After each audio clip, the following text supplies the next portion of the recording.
हमारे कोर्स का पहला जो टॉक है या पहला लेक्चर है ये कंसेप्ट टॉक है। इसमें हम मैथमेटिक्स के फंडामेंटल्स को पहले कवर करेंगे और उसके बाद हम मेन सिलेबस को हम स्टार्ट करेंगे। तो आइए शुरू करते हैं आज का पहला सेशन। तो इसमें हम पहला डेफिनेशन देखने वाले हैं वेरिएबल्स या फिर चर राशि। जैसा कि आप जानते हैं कि मैथमेटिक्स में ऐसे कुछ क्वांटिटीज होती है जिसकी values as per question vary करती जाती है। ऐसी राशियां जिसका मान प्रश्न के अनुसार बदलता रहता है उसे हम चर राशि कहते हैं या फिर वेरिएबल्स कहते हैं। आपको ये पता है कि इसे इंग्लिश अल्फ़ाबेट के स्मॉल लेटर से रिप्रेजेंट करते हैं। A B C X Y Z इस तरीके से इसे रिप्रेजेंट करते हैं और कहीं कहीं पर अपनी आवश्यकता के अनुसार हम कैपिटल लेटर का भी उपयोग करते हैं। यह हुआ पहला डेफिनेशन। दूसरा है अचर राशि या फिर कांस्टेंट। तो जितने सारे नंबर्स हैं जिनकी फिक्स्ड वैल्यूज होती है या ऐसी क्वांटिटीज जिनकी वैल्यू फिक्स्ड होती है उसे हम कांस्टेंट कहते हैं। तो जितने सारे नंबर्स हैं चाहे वो रियल नंबर हो या फिर इमेजिनरी नंबर हो, सारे नंबर्स जो हैं वो कांस्टेंट हैं। अब वेरिएबल और कांस्टेंट के अब आ जाते हैं अलजेब्रिक एक्सप्रेशन पर या फिर बीजीय व्यंजक। तो वेरिएबल और कांस्टेंट को यदि हम कॉम्बिनेशन बनाएं जिसमें 4 फंडामेंटल ऑपरेशंस होते हैं, योगफल, दूसरा होता है सब्ट्रैक्शन या फिर व्यकलन या फिर घटाना, तीसरा होता है मल्टीप्लिकेशन गुणा और चौथा है डिवीजन या फिर भाग। इन 4 ऑपरेशंस को यूज करके हम यदि कॉम्बिनेशन बनाते हैं वेरिएबल और कांस्टेंट का तो ऐसा जो एक्सप्रेशन आता है इसे हम अलजेब्रिक एक्सप्रेशन या फिर बीजीय व्यंजक कहते हैं। फॉर एग्जाम्पल मैं लिख सकता हूं 3x² प्लस 2y प्लस 5। तो देखिए यहां पर 3x² है, इट मीन्स यहां पर 3 और x² का मल्टीप्लाई हुआ, या दूसरे तरीके से आप ये समझ सकते हैं कि x² को हमने 3 टाइम्स ऐड किया है। सिमिलरली यहां पर ये 2y है और ये कांस्टेंट टर्म है, तो 3, ये 2, ये 5 और ये 2 ये सारे कांस्टेंट्स हैं और इसके अलावा x और y ये 2 वेरिएबल्स हैं। इसके बाद यहां पर हमारा प्लस ऑपरेशन हुआ है, एडिशन ऑपरेशन हो रहा है और यहां पर हम देख सकते हैं कि ये फंडामेंटली यहां पर मल्टीप्लिकेशन ऑपरेशन भी परफॉर्म हुआ है। तो ये जो एक्सप्रेशन आ रहा है इसे हम अलजेब्रिक एक्सप्रेशन या फिर बीजीय व्यंजक कहते हैं। अब यदि बीजीय व्यंजक या अलजेब्रिक एक्सप्रेशन कुछ कंडीशंस या कुछ रूल्स को फॉलो करता है या कंप्लीट करता है तब उस अलजेब्रिक एक्सप्रेशन को हम लोग पॉलिनोमियल या फिर बहुपद कहते हैं। पॉलिनोमियल या बहुपद। तो हमारा जो अलजेब्रिक एक्सप्रेशन है ये इसमें पहला कंडीशन ये है कि नंबर ऑफ टर्म्स जो होंगे ये लिमिटेड होने चाहिए या फिर काउंटेबल होने चाहिए। इसका मतलब ये कि हमारे जो बीजीय व्यंजक या अलजेब्रिक एक्सप्रेशन है इसमें कितने टर्म्स हैं इसे आप काउंट कर सकते हैं। हाँ, तो ये पहला कंडीशन आपका फुलफिल होता है। दूसरी बात ये कि जो वेरिएबल का जो पावर है, वेरिएबल का पावर या फिर डिग्री, ये हमेशा पॉजिटिव वैल्यू होनी चाहिए, पॉजिटिव वैल्यू होनी चाहिए।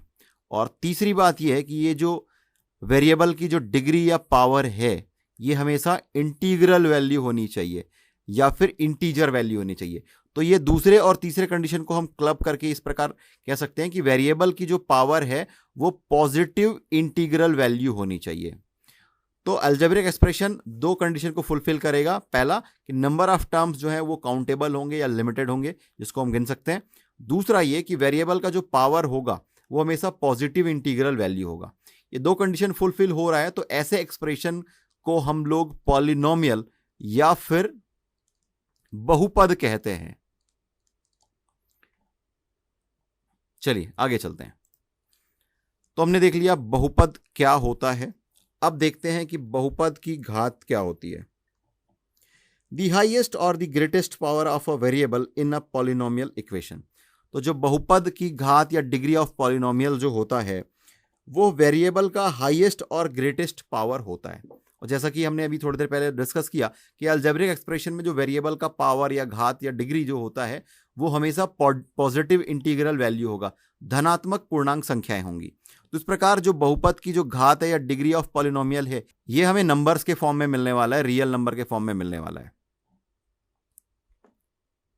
तो जो पॉलिनोमियल की डिग्री है इसे हम लोग DEG से रिप्रेजेंट करते हैं और पॉलिनोमियल को जनरल फॉर्म में PX, QX, RX इस तरीके से हम इसको रिप्रेजेंट करते हैं। डिपेंड करता है कि पॉलिनोमियल सिंगल वेरिएबल का है या फिर डबल वेरिएबल का है। अगर सिंगल वेरिएबल का यूज होकर के हम इसे लिख रहे हैं तो पी ऑफ एक्स या क्यू ऑफ एक्स इस तरीके से इंग्लिश अल्फाबेट का यूज करके हम लिख सकते हैं। फॉर एग्जाम्पल, अगर मैं एक पॉलिनोमियल लिखूं P of x equal to a x square plus b x plus c, तो ये एक पॉलिनोमियल बहुपद है जो कि सिर्फ एक वेरिएबल को यूज करके बनाया हुआ है। अब हम इसके डिग्री लिखना चाहें तो हम लिखेंगे D E G and then P of X. ये पॉलिनोमियल है, इसके डिग्री के बारे में बात हो रही है। तो यहां पर वेरिएबल जो है ये सिर्फ एक्स इसका वेरिएबल है। वेरिएबल का पावर यहां पर 1 है और यहां पर पावर 2 है, तो ग्रेटेस्ट पावर या मैक्सिमम पावर जो हमें यहां पर 2 दिखाई दे रहा है, तो इस पॉलिनोमियल की जो डिग्री हो गई ये 2। ओके, दूसरा हम एक और पॉलिनोमियल देखते हैं Q of x equal to for example A x plus B. तो यहां पर वेरिएबल है एक्स, इसका मैक्सिमम पावर या हाईएस्ट पावर है 1, तो हम इसे लिखेंगे degree of Q X is equal to 1। तो जिसकी डिग्री 1 होती है इसे लीनियर इक्वेशन कहते हैं या लीनियर पॉलिनोमियल कहते हैं, आगे हम देखेंगे। और जिसकी डिग्री 2 होती है इसे क्वाड्रेटिक पॉलिनोमियल कहते हैं। सिमिलरली अगर मैं आर ऑफ एक्स लिखता हूं a x cube plus b x square plus c x plus d, तो यहां पर वेरिएबल हम यूज कर रहे हैं एक्स को और एक्स का मैक्सिमम पावर या डिग्री जो है यहां पर हमें 3 दिखाई दे रहा है, तो इसे हम लिखेंगे degree of R X is equal to 3। तो इस तरीके से हम किसी पॉलिनोमियल की डिग्री को आइडेंटिफाई कर सकते हैं। अब हम देखते हैं कि पॉलिनोमियल का टाइप्स क्या होते हैं या फिर पॉलिनोमियल को किस बेसिस पर हम क्लासिफाई कर सकते हैं या फिर डिवाइड कर सकते हैं। तो पहला है based on number of terms, पद संख्या के आधार पर हम उसे क्लासिफाई कर सकते हैं। तो इसमें पहला टाइप है एक पदीय बहुपद या फिर मोनोमियल पॉलिनोमियल। इसका मतलब यह कि ऐसा कोई बहुपद होगा जिसमें केवल एक पद होगा, एक सिंगल टर्म होगा, तो उसे हम मोनोमियल कहेंगे। फॉर एग्जाम्पल हम लिख सकते हैं P of x equal to 9x का पावर 5, सिर्फ एक टर्म कंटेन कर रहा है, तो ये जो पी ऑफ एक्स है ये मोनोमियल पॉलिनोमियल हुआ। देन बात करते हैं द्विपदी बहुपद या फिर बाइनोमियल पॉलिनोमियल। तो एक ऐसा पॉलिनोमियल जिसमें 2 टर्म्स होगा, 2 टर्म्स कंटेन करेगा, तो ऐसे पॉलिनोमियल को हम लोग बाइनोमियल पॉलिनोमियल कहेंगे। फॉर एग्जाम्पल अगर मैं इसे क्यू एक्स से रिप्रेजेंट करूं और मैं यहां पर लिख रहा हूं 9x स्क्वायर माइनस 7, तो यहां पर 2 टर्म्स है, तो ये जो क्यू एक्स है ये बाइनोमियल पॉलिनोमियल हुआ। अब बात करते हैं ट्राइनोमियल पॉलिनोमियल की। तो ऐसा बहुपद या ऐसा पॉलिनोमियल जिसमें 3 टर्म होंगे या ऐसे 3 टर्म को कंटेन कर रहा है, तो ऐसे पॉलिनोमियल को हम ट्राइनोमियल पॉलिनोमियल कहेंगे। For example R of x equal to 10x का पावर 5 माइनस 7x का पावर 3 प्लस 2x स्क्वायर। तो देखिए इसमें 3 टर्म है, तो ये जो आर एक्स है ये ट्राइनोमियल पॉलिनोमियल है। इसके बाद इन जनरल वे पे हम जनरलाइज ले लेते हैं बहुपदीय बहुपद या फिर पॉलिनोमियल। तो 3 से ज्यादा अगर टर्म्स वाले अगर कोई पॉलिनोमियल आ रहा है तो उसे हम पॉलिनोमियल ही कहते हैं या फिर बहुपदीय बहुपद कहते हैं। तो ये हमारा जो पहला क्लासिफिकेशन था ये based on number of terms या फिर पद संख्या के आधार पर था। अब दूसरा क्लासिफिकेशन करते हैं हम based on degree of terms. घात के आधार पर हम बहुपद को क्लासिफाई कर सकते हैं।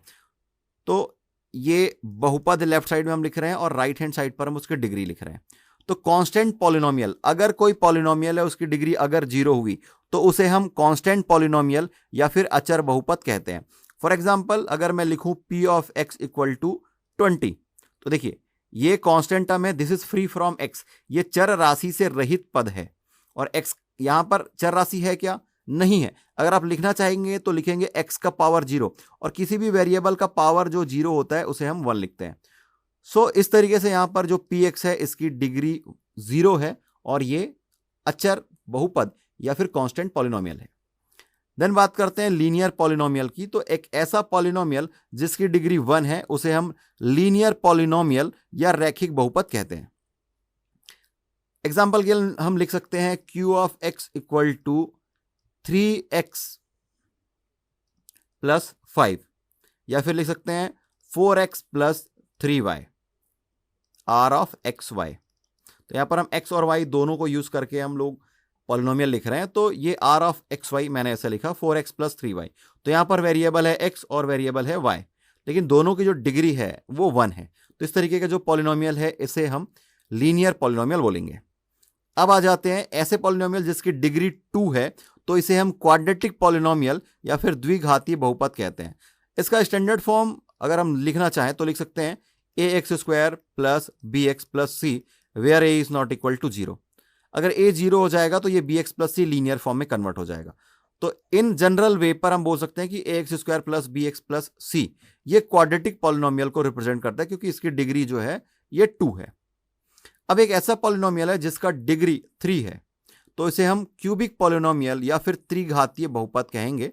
और अगर इसका आप स्टैंडर्ड फॉर्म लिखना चाहें तो हम लिख सकते हैं या general form ax³ plus bx² plus cx plus d। तो यहां पर वेरिएबल है ओनली x और x का जो मैक्सिमम या हाईएस्ट पावर है ये 3 है। तो ये क्यूबिक पॉलिनोमियल का एग्जांपल है। अब आ जाते हैं सॉल्यूशन और रूट्स ऑफ पॉलिनोमियल की। सो डेफिनेशन ये है कि those values of variable which satisfy the given polynomial और equation is known as solution और the root of the given polynomial और इक्वेशन। फॉर एग्जाम्पल, अगर मैं एक इक्वेशन लिखूं x² plus 2x plus 1 equal to 0, तो x के एक ऐसे वैल्यू जो इस इक्वेशन को सेटिस्फाई करता है वो इस पॉलिनोमियल के लिए रूट या सॉल्यूशन कहलाएगा। चर राशि के वे मान जो दिए गए बहुपद या समीकरण को संतुष्ट करते हैं, हम उसे उस बहुपद या समीकरण के हल या मूल के नाम से जानते हैं। तो यहां पर अगर आप x इक्वल टू -1 पुट करके देखते हैं इस इक्वेशन के लेफ्ट हैंड साइड पर, तो देखिए x का स्क्वायर इट मीन्स -1 का स्क्वायर प्लस 2 इंटू -1 प्लस 1। सो -1 का square 1, 2 into -1 that is -2 plus 1। तो ये 1 और ये 1 दोनों ऐड होकर के हो गया 2 - 2 दैट इज इक्वल टू 0। तो x इक्वल टू -1 जो है वो इस इक्वेशन का सॉल्यूशन है या रूट है। और अगर मैं इसको p of x equal to x² plus 2x plus 1 इससे रिप्रेजेंट करता हूं तो ये पॉलिनोमियल हो गया। अगर पॉलिनोमियल को इक्वल टू 0 से इक्वेट कर दिया जाता है तो वो इक्वेशन में कन्वर्ट हो जाता है। तो ये पॉलिनोमियल है और अगर इक्वल टू से इक्वेट कर दिया गया तो ये हमारा इक्वेशन है। तो x इक्वल टू -1 इस इक्वेशन के लिए रूट या सॉल्यूशन है और x इक्वल टू -1 इस पॉलिनोमियल के लिए रूट या सॉल्यूशन है। अगला हमारा टॉपिक है थ्योरी ऑफ इक्वेशन, समीकरण के सिद्धांत। बहुत ही महत्वपूर्ण यह सिद्धांत है जो यह कहता है कि जितने घात का कोई समीकरण होगा या इक्वेशन होगा उसके उतने सॉल्यूशंस मिलेंगे। Every equation of nth degree has a total n real और इमेजिनरी रूट, अर्थात प्रत्येक n घात के समीकरण के कुल n वास्तविक या काल्पनिक मूल होते हैं। तो समीकरण का सिद्धांत यह बताता है कि जो समीकरण जितने घात का है या जितने डिग्री का है उसके उतने ही सॉल्यूशंस मिलेंगे। यह नहीं बताता कि इसका रूट रियल होगा या फिर इमेजिनरी होगा, यह सिर्फ उसके नंबर के बारे में बताता है। For example 2x plus 3 equal to 0, ये एक लीनियर इक्वेशन है।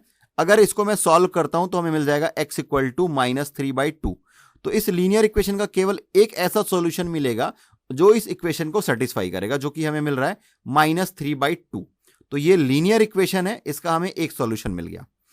इसी तरीके से तो हम एक क्वाड्रेटिक इक्वेशन लेते हैं x² -5x plus 6 equal to 0। तो ये क्वाड्रेटिक पॉलिनोमियल क्वाड्रेटिक इक्वेशन है। तो इसको सॉल्व करने पर हमें दो ऐसी वैल्यूज मिलेगी x को जो कि इस इक्वेशन को सेटिस्फाई करेगा या संतुष्ट करेगा।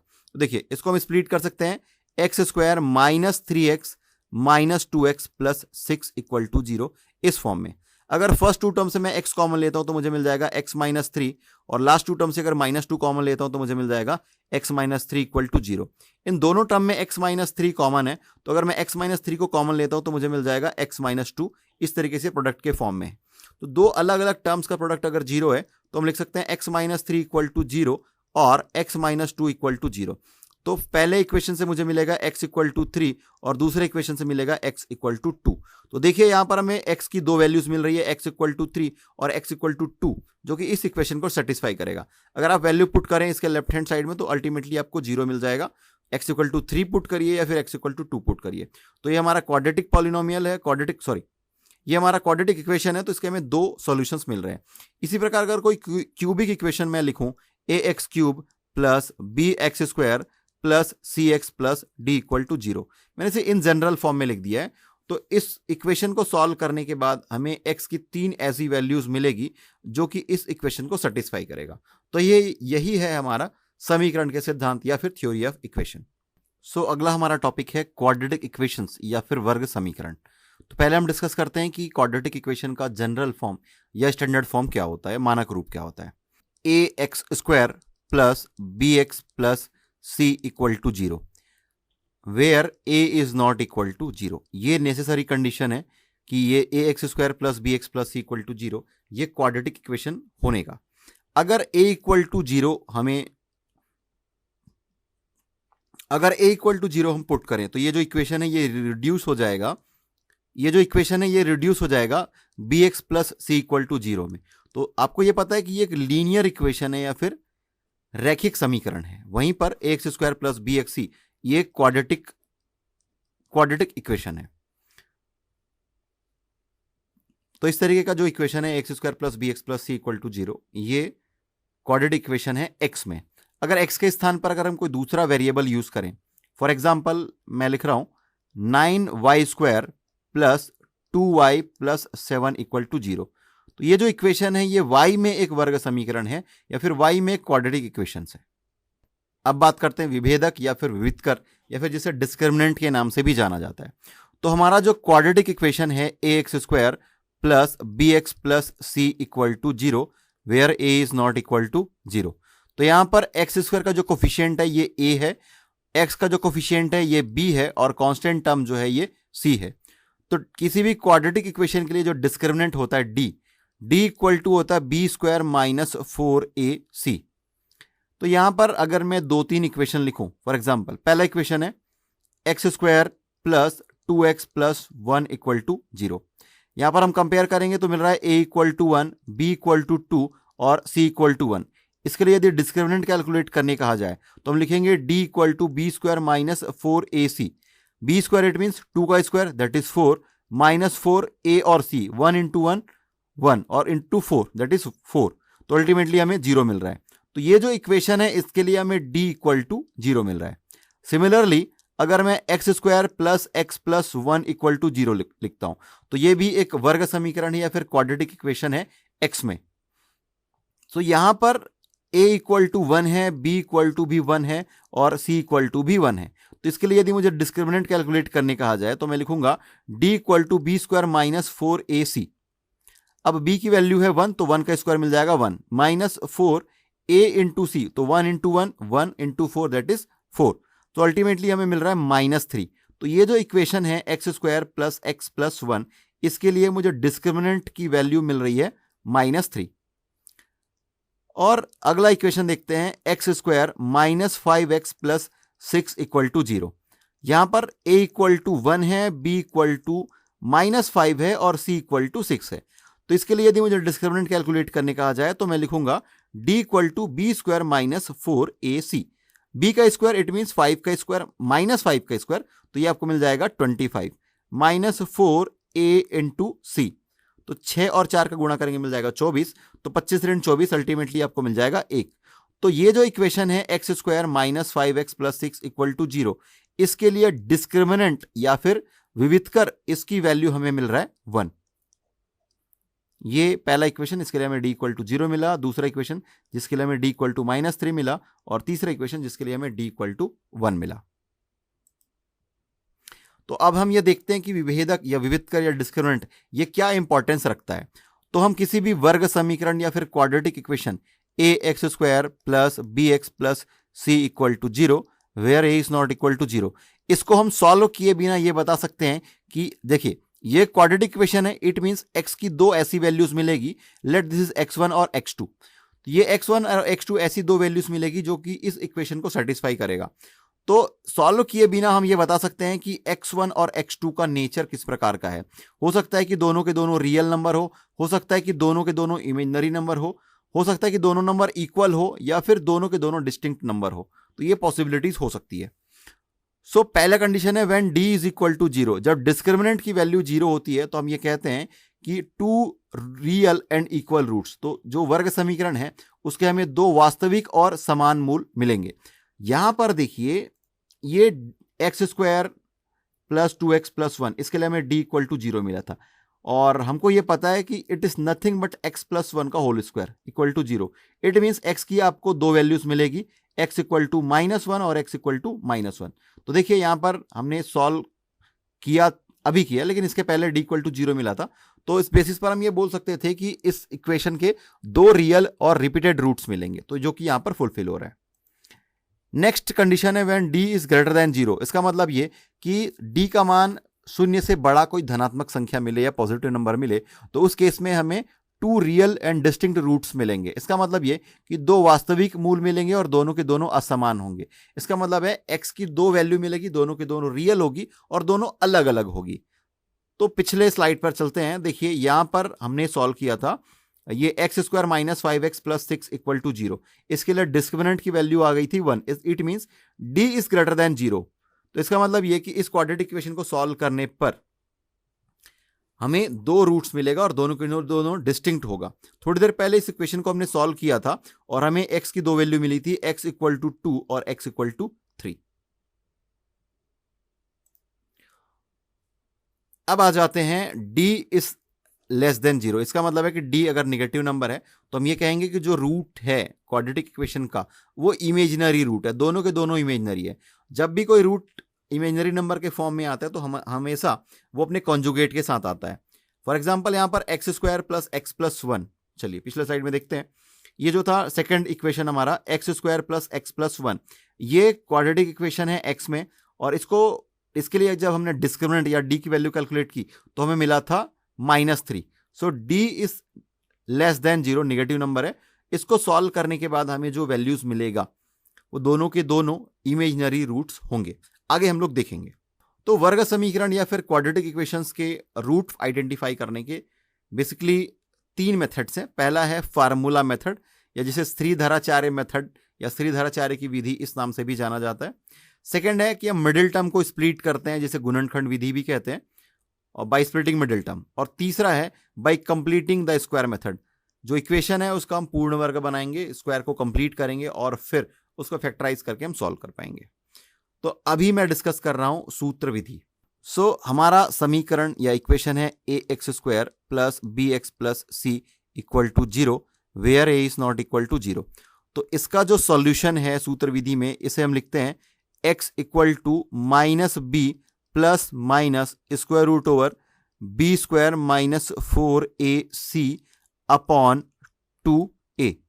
देखिए यहां पर ये जो बी स्क्वायर माइनस 4ac है, ये जो बी स्क्वायर माइनस 4ac है इसे हम d से भी रिप्लेस कर सकते हैं। It means x equal to हम लिखेंगे minus b plus minus root over d upon 2a, जहां पर a जो है ये एक्स स्क्वायर का कोफिशिएंट है, b जो है ये x का कोफिशिएंट है और c कांस्टेंट टर्म है। देखिए यहां पर एक बार हम प्लस लेकर के सॉल्व करेंगे तो एक वैल्यू मिलेगा, और एक बार जब माइनस लेकर के सॉल्व करेंगे तो दूसरा वैल्यू मिलेगा। तो डायरेक्टली इसमें हम पुट करके किसी भी इक्वेशन का सॉल्यूशन कैलकुलेट कर सकते हैं, जो कि क्वाड्रेटिक इक्वेशन होगा। चलिए हम एक इक्वेशन लेते हैं, x square plus x plus 1। जब हमने इसके लिए डिस्क्रिमिनेंट की वैल्यू कैलकुलेट किया था तो हमें नेगेटिव नंबर मिला था। चलिए यहां पर a की वैल्यू है 1, b की वैल्यू है 1, अगेन c की वैल्यू है 1।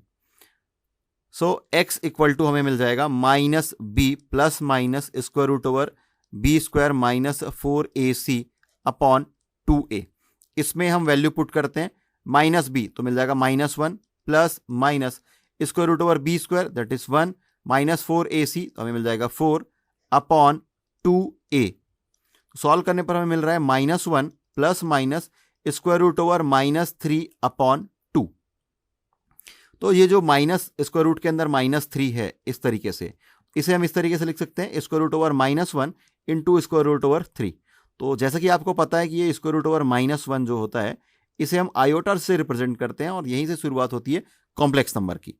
तो इसे हम लिख सकते हैं x equal to -1 plus minus √3 into iota upon 2। तो सॉल्व करने पर हमें जो वैल्यू मिल रहा है x1, हम ये मान करके चलते हैं कि पहली वैल्यू x1 है। x1 is equal to -1 plus √3 iota upon 2, और दूसरी वैल्यू अगर हम मानकर चले कि x2 है तो हमें मिल जाएगा -1 माइनस √3 आयोटा अपॉन 2। तो देखिए ये वर्ग समीकरण को हमने सरल किया या हल किया क्वाड्रेटिक इक्वेशन को, तो हमें दो रूट्स मिल रहे हैं। ये कॉन्जुगेट के फॉर्म पर है, संयुग्मी के रूप में है। देखिए यहाँ पर धन चिन्ह है और यहाँ पर ऋण चिन्ह है, और दोनों के दोनों जो है वो कॉम्प्लेक्स नंबर है। तो जैसा कि मैंने कहा था कि अगर क्वाड्रेटिक इक्वेशन का सॉल्यूशन हमें कॉम्प्लेक्स नंबर मिल रहा है, इमेजिनरी नंबर हमें मिल रहा है, तो वो कॉन्जुगेट के फॉर्म पर आएगा। आगे चल करके देखेंगे कि ये क्यूब रूट ऑफ यूनिटी में से दो वैल्यूज हैं, इसमें से किसी भी एक को हम ओमेगा और किसी दूसरी वैल्यू को ऑब्वियसली बात है ओमेगा स्क्वायर से रिप्रेजेंट करेंगे। अगर पहला वाला वैल्यू ओमेगा है तो दूसरी वैल्यू होगी ओमेगा स्क्वायर। दूसरा विधि है वर्ग समीकरण या क्वाड्रेटिक इक्वेशन को बाय स्प्लिटिंग मिडिल टर्म। तो मुझे लगता है कि इसे बताने की आवश्यकता नहीं है। X square minus 5x plus 6 equal to 0, इसको हमने सॉल्व किया था, -3 -2 इस फॉर्म में स्प्लिट किया था। तो ये हो जाएगा x square minus 3x minus 2x plus 6 equal to 0। Ultimately करना क्या होता है कि एक्स स्क्वायर का जो कोफिशिएंट है उसको और कांस्टेंट टर्म उसको दोनों को मल्टीप्लाई करना होता है। देखिए ये है a x square plus b x plus c equal to 0। Condition है कि ए 0 के इक्वल नहीं होगा। अब एक काम करते हैं कि ए और सी को दोनों को मल्टीप्लाई करते हैं, तो जो नंबर आ रहा है उसे हमें दो पार्ट में ऐसे स्प्लिट करना है। Let this is b1 b2। तो पहली कंडीशन ये हो सकती है कि b1 प्लस b2 करने पर आपको b मिल जाए और दोनों का प्रोडक्ट करने पर आपको ac मिल जाए। दूसरा ये हो सकता है कि पहला निगेटिव होगा दूसरा पॉजिटिव होगा। तीसरा हो सकता है कि दोनों के दोनों नंबर निगेटिव होंगे, और चौथी पॉसिबिलिटी ये हो सकता है कि पहला नंबर पॉजिटिव होगा दूसरा नंबर निगेटिव होगा।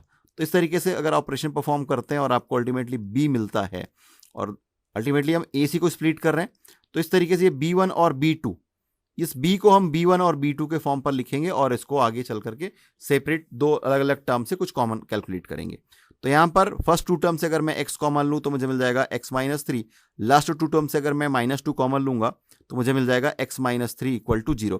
देखिए अगर इन दोनों पदों पर अगर कॉमन टर्म्स आ रहे हैं, दोनों टर्म्स पर अगर सेम नंबर या सेम टर्म मिल रहा है, तो इसका मतलब है कि हमने जो स्प्लिट किया है ये करेक्ट किया है। अगर यहाँ पर प्लस साइन आ रहा है यहाँ पर माइनस साइन आ रहा है, तो इसका मतलब आप समझ जाइए कि आपने जो स्प्लिट किया है वो गलत स्प्लिट किया है। आपको एक बार फिर से रीचेक करना चाहिए। अब देखिए इन दोनों टर्म में अगर x माइनस 3 कॉमन है, तो अगर मैं x माइनस 3 कॉमन लेता हूं तो मुझे मिल जाएगा x माइनस 2। सो अल्टीमेटली आपको मिल जाएगा x इक्वल टू 3 और x इक्वल टू 2। तो ये है बाय स्प्लिटिंग मिडिल टर्म। आप मिडिल टर्म को स्प्लिट करते हैं और इसको सॉल्व करते हैं।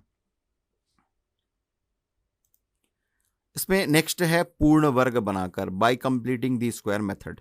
ये थोड़ा सा कॉम्प्लिकेटेड हो जाता है क्योंकि इसके लिए हमें थोड़ा सा मैनेज करना होता है और आइडेंटिटीज को यूज करके हम इसको कंपाइल करने की कोशिश करते हैं। देखिए पहली आइडेंटिटी ये है कि a प्लस बी का होल स्क्वायर, ये आपको मिलता है a square plus 2ab plus b square. और अगर a माइनस बी का होल स्क्वायर मैं लिखूं तो मैं लिखूंगा a square minus 2ab plus b square.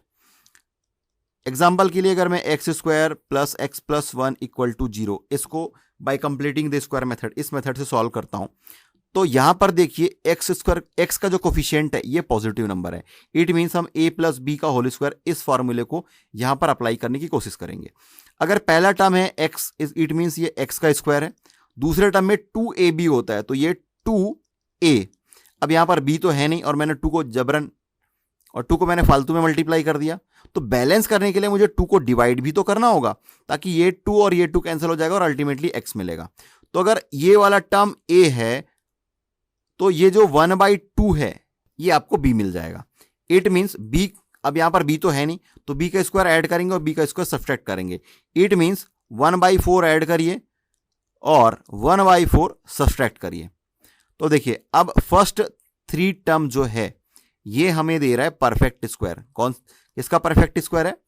It is nothing but x plus 1/2 का होल स्क्वायर माइनस, इसको सॉल्व करते हैं एलसीएम आएगा 4, 4 minus 1 that is 3, this is 3/4, this is equal to 0। देखिए यहां पर पॉजिटिव साइन है तो इसको हम स्प्लिट नहीं कर सकते।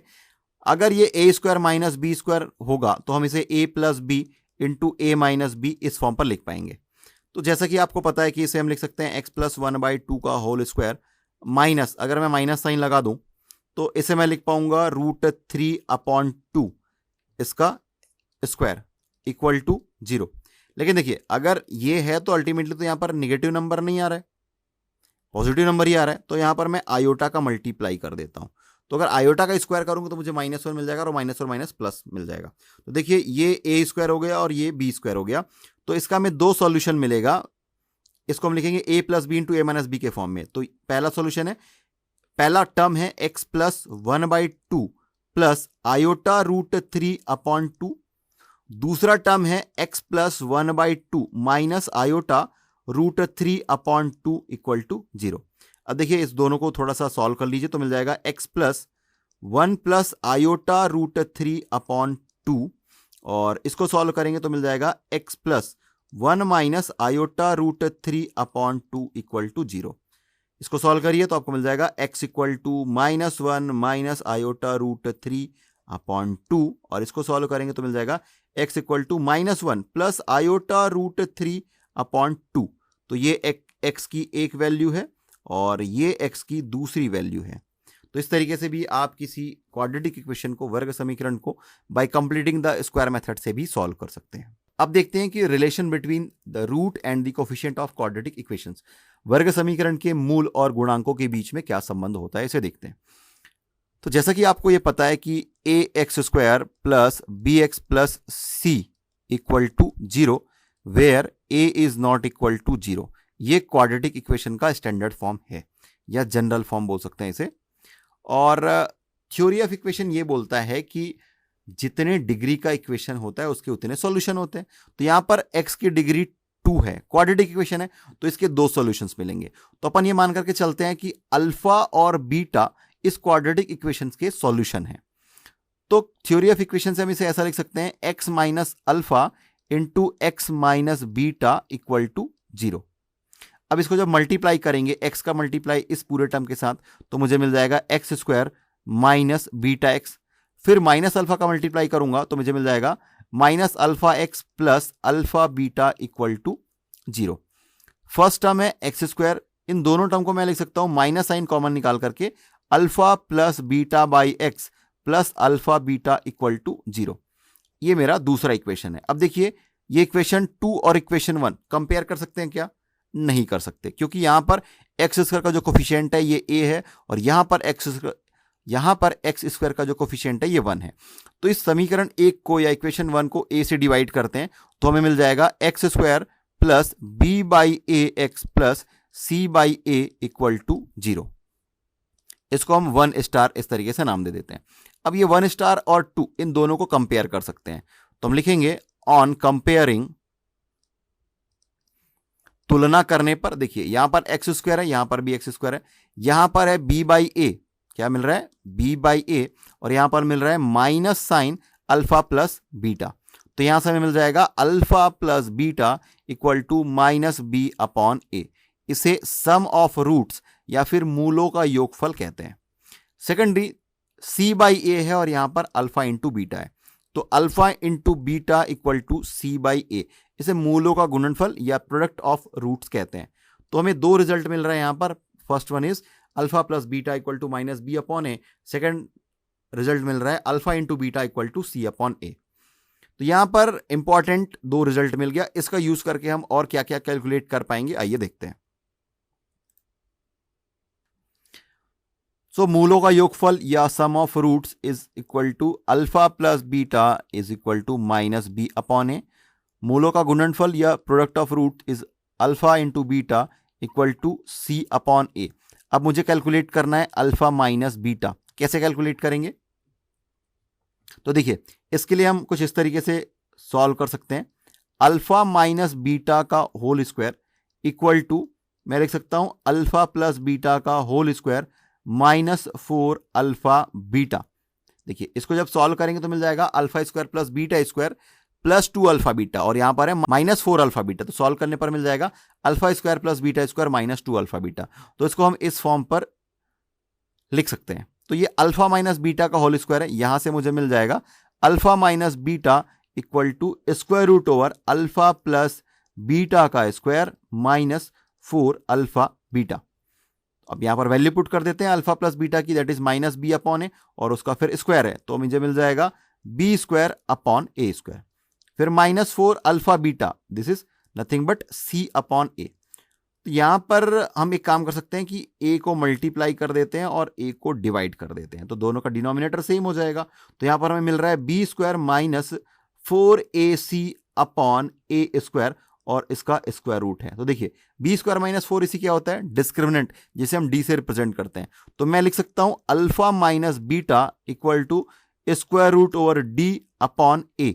ये ए स्क्वायर है, स्क्वायर रूट से कैलकुलेट करेंगे तो स्क्वायर रूट से जो पावर 2 है वो कैंसिल हो जाएगा। तो अल्टीमेटली हमें मिल रहा है alpha minus beta equal to square root over D, discriminant b square minus 4ac upon a. तो ये एक इंपॉर्टेंट रिजल्ट है। तो आप कैलकुलेट करिए कि 1 upon alpha plus 1 upon beta कैसे कैलकुलेट करेंगे, 1 upon alpha minus 1 upon beta कैसे कैलकुलेट करेंगे, alpha cube plus beta cube ये कैसे कैलकुलेट करेंगे, alpha cube minus beta cube ये कैसे कैलकुलेट करेंगे। तो ये आपके लिए असाइनमेंट है, इसे करिए और मिलते हैं नेक्स्ट सेशन में। Thank you.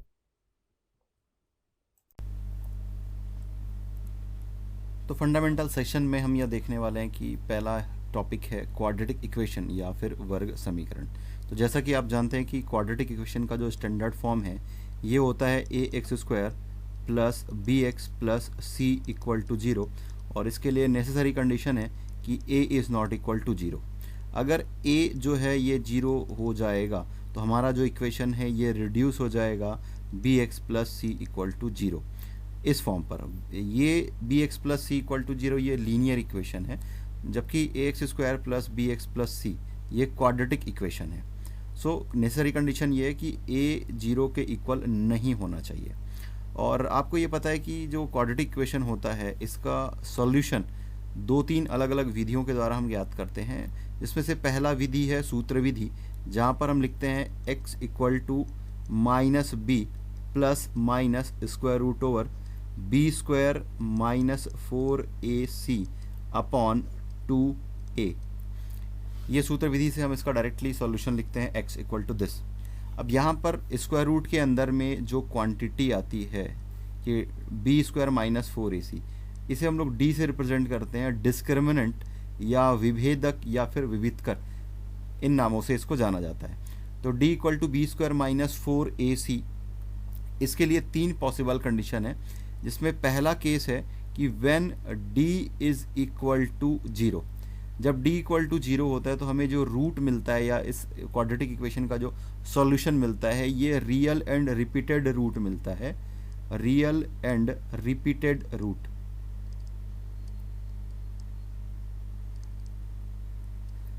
तो हिंदी में इसे कहते हैं वास्तविक व पुनरावृत्त मूल।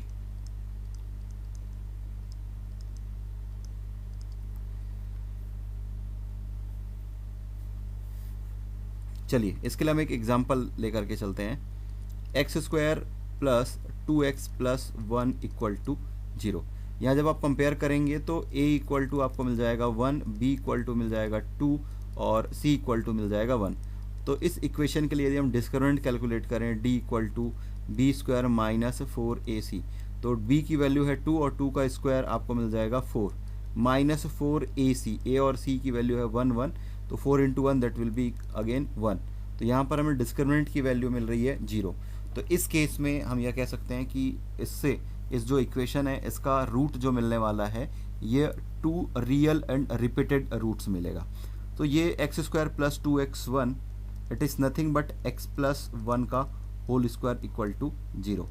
तो यहाँ से जब इसको आप सॉल्व करते हैं तो आपको 2 सोल्यूशन मिलता है, x इक्वल टू -1 -1। तो देखिए दोनों के दोनों रियल नंबर्स हैं और दोनों रिपीटेड रूट्स हैं, मतलब वही नंबर है जो कि 2 बार रिपीट हो रहा है। तो इस तरीके से हम क्वाड्रेटिक इक्वेशन को सॉल्व किए बिना ये चेक करके बता सकते हैं कि इक्वेशन का जो सॉल्यूशन है उसमें जो रूट मिलने वाले हैं वो रियल है या फिर इमेजिनरी है, रिपीटेड है या फिर डिस्टिंक्ट रूट है, ये हम बता सकते हैं।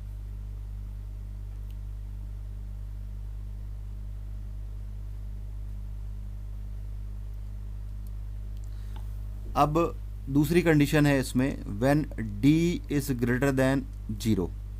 इस कंडीशन में हमें 2 रियल रूट्स मिलते हैं, 2 रियल एंड डिस्टिंक्ट रूट्स मिलते हैं, 2 वास्तविक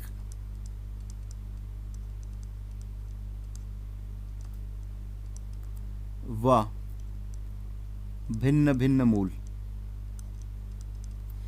तो एक इक्वेशन लेकर के चलते हैं, एक्स स्क्वायर प्लस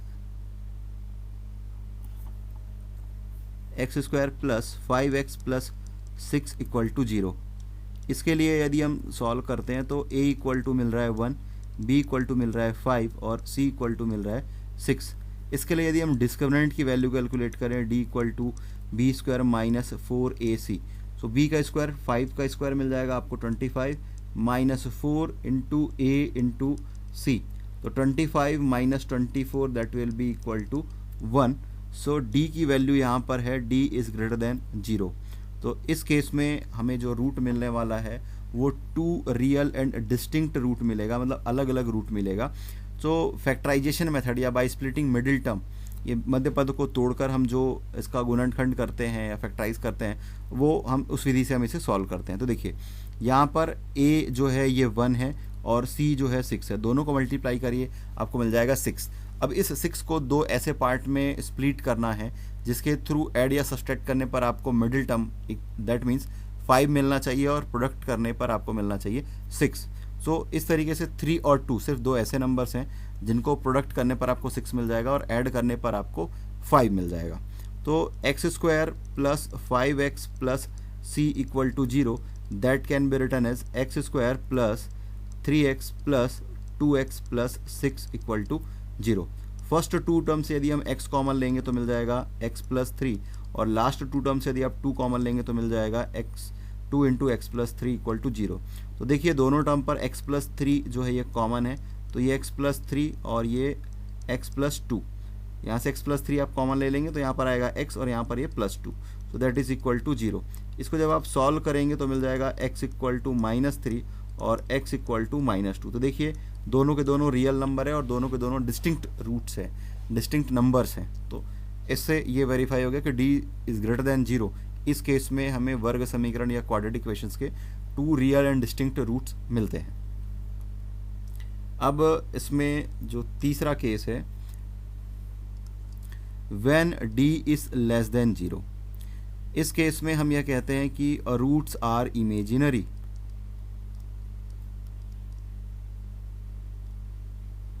अर्थात यहाँ पर जो हमें मूल मिलने वाले हैं ये काल्पनिक मूल मिलने वाले हैं। तो आपने समिश्र संख्या या कॉम्प्लेक्स नंबर पढ़ा है, तो ये वही है कॉम्प्लेक्स नंबर जब हमें स्क्वायर रूट के अंदर जो क्वांटिटी है वो निगेटिव मिल जाती है। For example x square plus x plus 1 equal to 0।